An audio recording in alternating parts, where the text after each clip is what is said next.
Bienvenue sur notre chaîne, où chaque histoire biblique devient une leçon de vie pour aujourd'hui.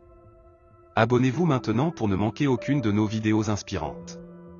Aujourd'hui, je vais vous raconter l'histoire de David et Goliath, un récit puissant de toi et de courage. Il y a longtemps, Israël était en guerre contre les Philistins.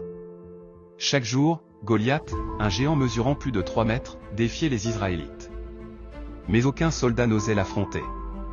Pendant 40 jours, la peur paralysait l'armée d'Israël. C'est alors qu'un jeune berger nommé David, envoyé par son père pour apporter de la nourriture à ses frères, arriva au camp.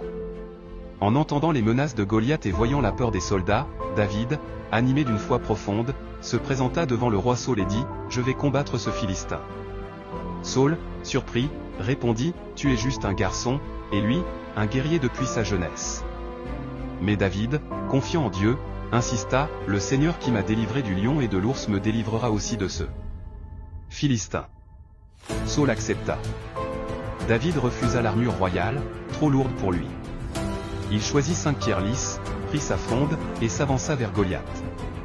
Le géant se moqua de David, mais ce dernier, fort de sa foi, répliqua, « Tu viens à moi avec une épée et une lance, mais moi, je viens à toi au nom du Seigneur. » David lança une pierre avec sa fronde, frappant Goliath en plein front.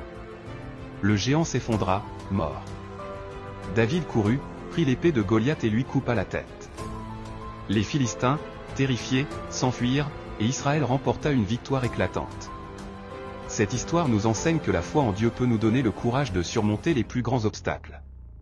David, un simple berger, a vaincu un géant grâce à sa foi inébranlable. Et si cette histoire vous a inspiré, abonnez-vous à notre chaîne pour d'autres récits bibliques qui fortifieront votre foi et vous encourageront à rester fidèles dans les moments difficiles.